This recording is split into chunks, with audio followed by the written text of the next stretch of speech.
Betting app ఆగడాలపై కేంద్ర రాష్ట్ర ప్రభుత్వాలకు ఏలూరు బార్ అసోసియేషన్ సభ్యులు కీలక సూచనలు చేశారు.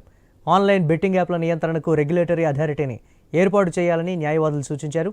యాప్లలో సెలబ్రిటీల పబ్లిసిటీ వల్లే అత్యధిక శాతం నష్టం జరుగుతోందని, సినీ నటీనటులతో పాటు క్రీడాకారులు కూడా ఇందులో భాగస్వాములు అవ్వడం విచారకరమన్నారు. యాప్లపై నిఘా పెట్టి నిబంధనలు మితిమీరితే చర్యలు తీసుకోవాలన్నారు. గ్యాంబ్లింగ్ యాక్ట్, ఆన్లైన్ బెట్టింగ్పై కేంద్ర రాష్ట్ర ప్రభుత్వాలు దృష్టి సారించాలని న్యాయవాదులు తెలిపారు. ఇదే అంశంపై మా ప్రతినిధి భార్గవ్ మరింత సమాచారం అందిస్తారు.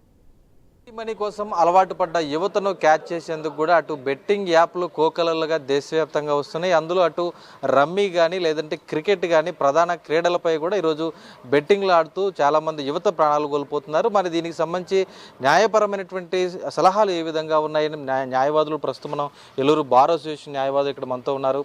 సో చెప్పండి, ఈరోజు దేశవ్యాప్తంగా కూడా అనేక యాప్లు వస్తున్నాయి, ఎంతో బెట్టింగ్లు జరుగుతున్నాయి, ఎలా చూడొచ్చు ఈ విషయాన్ని? ఇది బెట్టింగ్ యాప్ చాలా దారుణమైన విషయం.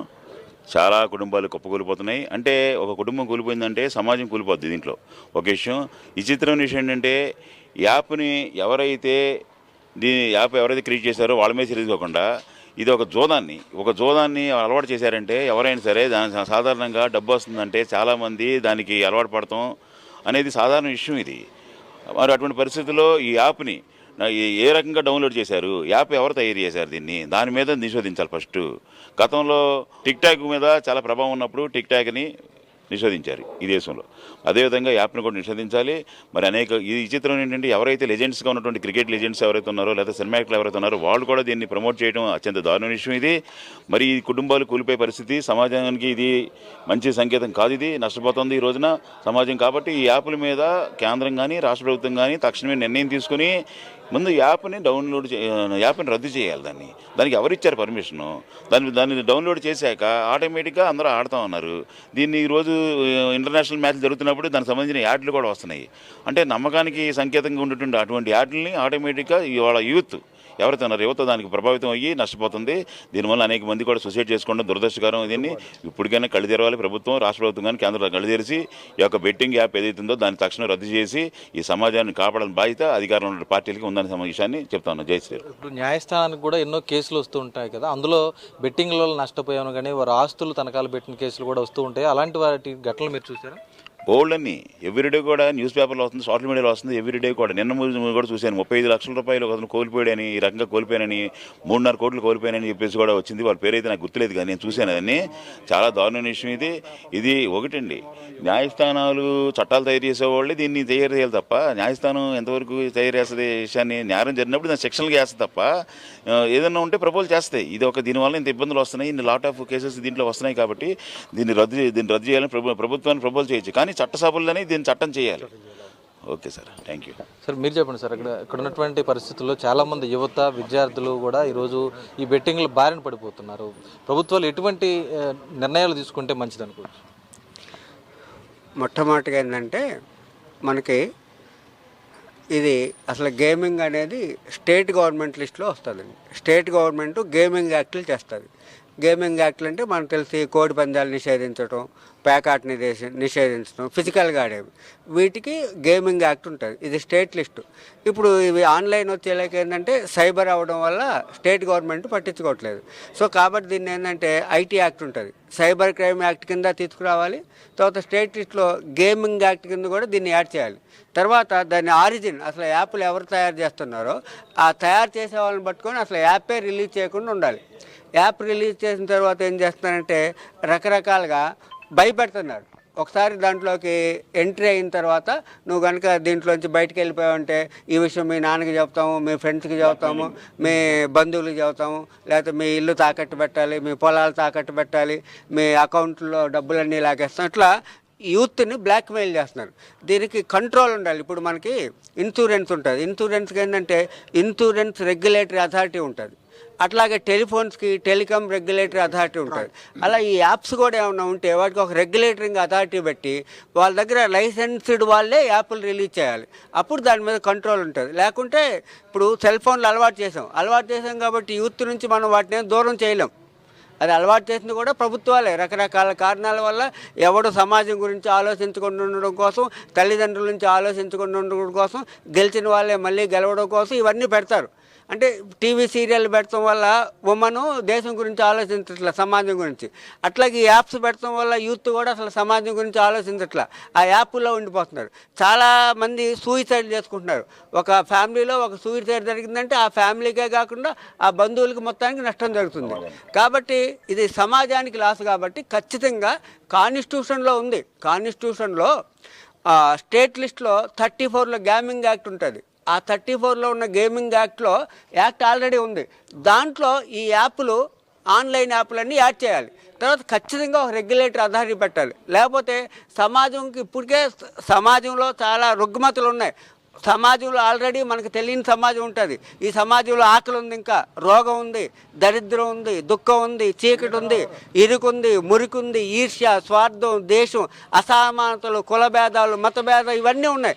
వీటి నుంచి బయటపడటానికే సమాజం ఆలోచిస్తున్న సమయంలో మళ్ళీ కొత్తగా యువతని పక్కదారి పట్టించేసి యువతని నాశనం చేయడానికి ఇలాంటి యాప్లు తయారు చేస్తున్నారు. వీటి మీద ఖచ్చితంగా అది స్టేట్ గవర్నమెంటా, సైబర్ క్రైమ్ అనుకోండి, సెంట్రల్ గవర్నమెంట్ యాక్ట్ చేయాలి. గేమింగ్ కాబట్టి ఖచ్చితంగా స్టేట్ లిస్టులోకి వస్తుంది. స్టేట్ గవర్నమెంట్ కూడా యాక్టివ్ చేసి సమాజాన్ని మంచి వైపు నడిపించే విధంగా ప్రయత్నం చేయాలి. ఇంత నష్టం జరుగుతుంది, ఇటువంటి వాటికి సమాజంలో ఒక స్థాయిలో ఉండి సెలబ్రిటీలు ఏం చెప్తే అది వెంటనే ఆకర్షించడం అయితే జరుగుతుంది. సినీ తారలు కానీ, క్రికెట్ ఆడేటువంటి ప్లేయర్స్ కానీ ఇటువంటి వాటిని ప్రమోట్ చేయడం ఎంతవరకు అర్థం? దీనికి కారణం ఏంటంటే అండి స్వార్థం. ఇప్పుడు వాళ్ళకి దీన్ని ప్రమోట్ చేస్తే ₹1 ఇస్తారు, ₹2 ఇస్తారు, ఎవడేమైనా పర్వాలేదు. తర్వాత వ్యవస్థలో కూడా మార్పు రావాలి. ఇప్పుడు మనం పోలీస్ వ్యవస్థ ఉందనుకోండి, ఎవడైతే డబ్బులు ఇస్తాడో వాడి వైపు మాట్లాడతాడు, ఎవడైతే పొలిటికల్ ప్రెజర్ ఉంటాడో వాళ్ళ వైపు మాట్లాడతాడు. అంటే అండీ ఇన్ఫ్లుయెన్స్ ఉంటుంది, కరప్షన్ ఉంటుంది, పెక్యునరీ గెయిన్ ఉంటుంది. ఇట్లా చాలా అసమానతలు ఉన్నాయి.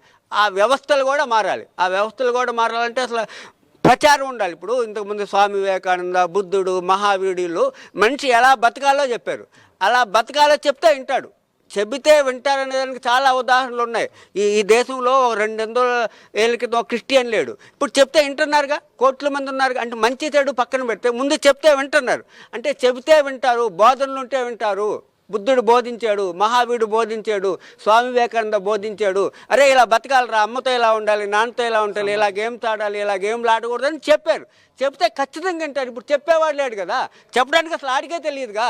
ఎవడో స్వామి వివేకానంద రచనలు చదివాడు, ఎవడో బుద్ధుడి గురించి చదివాడు, ఎవడో అంబేద్కర్ గురించి చదివాడు. ఊరికి వాళ్ళ పేరు చెప్తారు కాబట్టి వాళ్ళ స్పీచెస్ ఏంటి, వాళ్ళ థీసిస్ ఎవడు చెప్పడు. కాబట్టి సమాజంలో నష్టం ఏంటంటే బోధనలు ఉండాలి. మనిషి ఎలా బతకాలి, వాడు అమ్మా నాన్నతో ఎలా బిహేవ్ చేయాలి, చెల్లితో ఎలా బిహేవ్ చేయాలి, పక్కింటి వాళ్ళతో ఎలా బిహేవ్ చేయాలి, మతాల పట్ల ఎలా ఉండాలి, విద్వేషం లేకుండా ఎవడు మతాన్ని నాడు ప్రచారం చేసుకోవాలి, ఎవడు కులాన్ని నాడు పోషించుకోవాలి. కులాలు కూడా ఉండకూడదు. పెళ్ళిళ్ళు తప్ప మిగతా లవ్ మ్యారేజ్లు తప్ప మిగతా చోట కులాలు ఎవడు కులం వాడికి ఉంటుంది, అలాగే ఎవడు మతం వాడికి ఉంటుంది. వేరే మతాలని ద్వేషించకుండా మన కాన్స్టిట్యూషన్లో ఆర్టికల్ 25లో చెప్పాడు, నీ ఇష్టం వచ్చిన మతం తీసుకో, దాన్ని అవలంబించుకో, దానికి ప్రచారం చేసుకో. అట్ ద సేమ్ టైం అక్కడ ఏం చెప్పాడు, వేరే మతాన్ని నువ్వు విమర్శించుకో. వాడి బిలీఫ్ వాడిది, నీ బిలీఫ్ నీది. అట్లా సమాజంలో ఏంటంటే బాధ్యత తగ్గిపోయింది, సోషల్ రెస్పాన్సిబిలిటీ తగ్గిపోవడం వల్ల ఈ గేమింగ్ యాక్ట్లు అనేవి పెరిగిపోతున్నాయి. అంటే అసలు వాడికి తెలియదు, ఈ గేమ్ ఆడితే ఒరే నాకు నష్టం జరిగితే దీనివల్ల మా తల్లిదండ్రులు చచ్చిపోతారు. ఇప్పుడు వాడు 10 లక్షలు అప్పు చేస్తే ఆ తల్లిదండ్రులు గారు తీర్చాలి, ఆ తల్లిదండ్రులు చచ్చిపోతారు. ఇవన్నీ వాడికి ఆలోచనలు. కాబట్టి దీన్ని ఏంటంటే మనం ప్రతి దానికి ప్రచారం చేసేవాడు లేడు. కాబట్టి ఇంటింటికి వెళ్ళి యూత్కి వెళ్ళి మనం చెప్పలేం. కాబట్టి అసలు ఆరిజిన్లోనే ఆ యాప్లనే మనం నిషేధించాలి. ఆ యాప్లు నిషేధించాలి. ఎవడన్నా అన్అఫీషియల్గా అన్లైసెన్స్గా వస్తే గేమింగ్ యాక్ట్లో యాడ్ చేయాలి. ఆల్రెడీ మనకి ఆంధ్రప్రదేశ్ గేమింగ్ యాక్ట్ ఉంటుంది. దాని ప్రకారమే పోలీసు వాళ్ళు కోడి పందాలు పేకాట్లు ఆడితే పట్టుకుంటారు. దాంట్లో దీన్ని కూడా పట్టుకోవాలి. ఒకవేళ యాడ్ చేసిన తర్వాత కూడా ఎవరు పోలీసు కూడా నిజాయితీగా ప్రవర్తించాలి. ఎమ్మెల్యే ఫోన్ చేస్తేనో లేదా 10,000 డబ్బులు ఇస్తేనో వదిలేయకూడదు. అప్పుడు నిజాయితీగా ఉంటే సమాజం అంటే ప్రతి వాడికి సమాజం పట్ల కొంత బాధ్యత ఉండాలండి. ఎవడు ఎలా పోతే మనకంటే ఈ సమాజం మార్చలేం. సో ఖచ్చితంగా సమాజంలో మార్పు రావాలంటే ఈ యాప్లు ఆరిజిన్ అసలు ఎవడైతే చేశాడో వాడిని నిషేధించాలి. దీనికి ఒక రెగ్యులేటింగ్ యాక్ట్ పెట్టాలి, రెగ్యులేటింగ్ కమిటీలు పెట్టాలి. ఖచ్చితంగా ఎవరైనా మినిమం రెగ్యులేటింగ్ యాక్ట్ పెడతాం అనేది ఆ రాష్ట్ర ప్రభుత్వాలు కానీ స్టేట్ గవర్నమెంట్లు కానీ వాళ్ళ మినిమం రెస్పాన్సిబిలిటీ ఇది. ఎవడో అడగక్కర్లా. ఓ పాము వెంట పడింది అనుకోండి, మనల్ని ఎవడు పరిగెత్తమని చెప్పడు కదా, మనమే పరిగెత్తుతాం. అలాగే అసలు ప్రభుత్వాలు వాళ్ళే కోర్టులు కనుకోండి 1000 పనులు ఉంటాయి, వాళ్ళు చూసుకోలేరు. కోర్టులు సొంతగా ఇంటర్ఫీర్ అవ్వదు. కాబట్టి ఇది సైబర్ క్రైమ్ కాబట్టి సెంట్రల్ గవర్నమెంట్ ఖచ్చితంగా తీసుకోవాలి. As it is state government యాక్ట్లో కూడా ఏడ్ చేయాలి, చట్టాలు కఠినం చేయాలి. అన్నిటికంటే ఎన్టీ రామారావు గారు ఉన్నప్పుడు, పెద్ద ఎన్టీ రామారావు గారు చీఫ్ మినిస్టర్గా ఉన్నప్పుడు కాలేజీలకు మంత్రులను పంపించి ప్రచారం చేపించాడు. ఇలా రే మీ పిల్లలు ఇలా ఉండాలి, బయటికి వెళ్ళాక భవిష్యత్తు ఇలా ఉండాలి, తల్లిదండ్రులతో ఇలా ఉండాలి, how to behave in the సొసైటీకి మనం ఏం చేయాలి, సొసైటీలో ఎలా ప్రవర్తించాలని నేర్పించారు. ఇవన్నీ కూడా సమాజానికి ఉపయోగపడతాయి. మెయిన్ కావాల్సిందంటే సమాజానికి బోధనలు. 100 మందిలో ఒక్కడన్నా వింటాడు. ఎప్పుడైతే ఒక్కడున్నాడో ఆడు చెప్తే ఇంకొకటి వింటాడు. కాబట్టి బోధనలు కావాలి. ఓకే అండి, రైట్. Thank you. సార్, మీరు చెప్పండి, అంటే ఈరోజు ఎన్నో చట్టాలు వస్తున్నాయి, కానీ వాటిని అమలు చేయడంలో ఖచ్చితంగా ఇందాక సార్ చెప్పినట్లు కూడా పోలీసులు కూడా కఠినంగా వ్యవహరించిన పరిస్థితులు ఉన్నాయి. ప్రస్తుతం ఉన్నటువంటి ఈ గ్యాంబ్లింగ్ గేమ్స్కి సంబంధించి కానీ, ప్రధానంగా ఈ బెట్టింగ్లకు సంబంధించి కానీ ఎటువంటి చట్టం వస్తే బాగుంటుంది, ఏ విధమైన కఠిన చర్యలు ఉన్నాయి? ఇక్కడ చట్టం అనేది ఆల్రెడీ ఉన్న వాటిని సరిగ్గా వినియోగించగలిగితే చాలండి. మనం కాకపోతే ఇక్కడ ఏంటంటే మనము చట్టాన్ని నిర్దేశించుకుంటున్నాం, రాజ్యాంగంలో ప్రకటించుకుంటున్నాం, అన్నీ చేస్తున్నాం. కానీ ఇంప్లిమెంటేషన్ దగ్గర శ్రద్ధ లేకపోవడం, పైపెచ్చు ఇందాక మా ఫ్రెండ్ చెప్పినట్లుగా రాజకీయ ఒత్తిళ్ళు, ఇంకా ఇతరత్ర కొన్ని అసాంఘికమైనటువంటి పద్ధతుల మూలకంగా ఏదైతే వ్యవస్థ చక్కగా పరిపాలన చేయబడాలో ఆ పరిపాలన విధానంలో ఇంటర్ఫీరెన్స్ ఆఫ్ పొలిటికల్ కానివ్వండి, ధన ప్రవాహం కానివ్వండి, అనైతికమైనటువంటి ఇతర వ్యవహారాల మూలాన మాత్రమే ఆ లా ఇంప్లిమెంట్ అవ్వట్లేదు. ఇది ఒక సుప్రీంకోర్టు, హైకోర్టు మానిటరింగ్ చేసినంత మాత్రం ఈ వ్యవస్థ మారదు. ముందర దానికి తగినటువంటి చట్టాలను ఇంప్లిమెంట్ చేయాల్సిన ఎగ్జిక్యూటివ్ బాడీ అయినట్టు గవర్నమెంట్ కూడా తగిన అథారిటీని ఏర్పాటు చేయాలి. సోషల్ రిహాబిలిటేషన్ అనేది ఏర్పరచాలండి. ఇవాళ యువత చెడిపోవడానికి మెయిన్గా కారణం ఏంటంటే వారి యొక్క కుటుంబాలతో వాళ్ళు మమేకం అవ్వట్ల. వాళ్ళ మధ్య ఉన్నటువంటి అనుబంధాలను వ్యక్తీకరించుకోవడానికి కానీ, సహజంగా కలిసి ఉండడం కానీ టైం తగ్గిపోయింది. ఎవరికాళ్ళకి ఇండివిజువల్. ఇవాళ ఒక కుటుంబంలో ప్రతి మనిషికి 1 నుంచి 2 సెల్ ఫోన్లు ఉంటున్నాయి. కానీ ఒకనొకప్పుడు ఒక వీధి మొత్తానికి ఒక ఫోన్ ఉంటే మాట్లాడుకునేవాడు. తద్వారా ఏమైందంటే ఇండివిజువాలిటీ పెరిగిపోయి ఆ పర్సనలైజేషన్ని మానిటర్ చేసే తల్లిదండ్రులు కూడా బాధ్యత వహించకపోవడం వలన ఈ సమాజంలో నా బిడ్డలు ఏం చేస్తున్నారని చూడవలసిన మినిమం బాధ్యతని ఆ తల్లిదండ్రులు కూడా చేయాలి.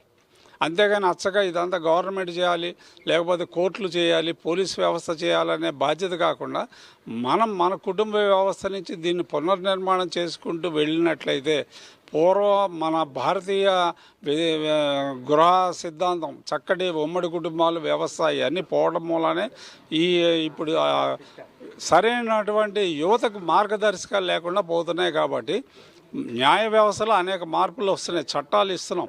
కానీ చట్టాలకు కూడా తగిన పదును పెట్టి వాటికి వినియోగించవలసిన విధంలో వినియోగించినట్లయితే కొంత తగ్గుతుంది. అది కాకుండా యువత, నా ఉద్దేశంలో యువతని మాత్రం వాళ్ళకి ఇస్తున్నటువంటి సమయం కుటుంబాలతో కలిసేదాకా బాధ్యత తల్లిదండ్రులు కూడా తీసుకోవాలని నేను కోరుతున్నాను. అది చూస్తున్నాం కదా, ప్రస్తుతం ఇక్కడ ఉన్నటువంటి బెట్టింగ్ యాప్ల వల్ల ఎంతోమంది ఈరోజు మృత్యువాత పడుతున్నటువంటి పరిస్థితి, ఆత్మహత్యలు చేసుకునే పరిస్థితి. అయితే దీనికి కారణం చట్టాలు ఉన్నాయి, అయితే కేంద్ర రాష్ట్ర ప్రభుత్వాలు కఠినమైనటువంటి చట్టాలు మరిన్ని చేయాల్సినటువంటి పరిస్థితి ఉంది, వాటిని అమలు చేయాల్సినటువంటి పరిస్థితి కూడా ఉంది. ప్రధానంగా ఈ గ్యాంబ్లింగ్ గేమ్స్కి కానీ లేదంటే ఈ బెట్టింగ్కి సంబంధించి రెగ్యులేటర్ అథారిటీ అనేది ఒక కమిటీని కనుక నియమిస్తే దానికి సంబంధించి నిబంధనలు కఠినతరం చేయడం, ఆ నిబంధనలు మితిమీరి ఎవరైనా ప్రవర్తించినా, అలాగే నిబంధనలకు లోబడి కాకుండా బయట వారు ఎవరైనా ఈ యాప్లు కనుక సృష్టించినా సరే అటువంటి సంస్థలపై కూడా చర్యలు తీసుకుంటే ఖచ్చితంగా వీటిపై నిషేధించేటువంటి పరిస్థితులు ఏర్పడతాయి. ఆ విధంగా ప్రభుత్వాలు ఆలోచించాలంటూ కూడా ఈరోజు ఉన్నతమైనటువంటి న్యాయవాదులు అందరూ కూడా సూచిస్తున్న పరిస్థితులు కనిపిస్తున్నాయి. కెమెరా పర్సన్ మధుతో Bhargava news, Eluru bar association నుంచి.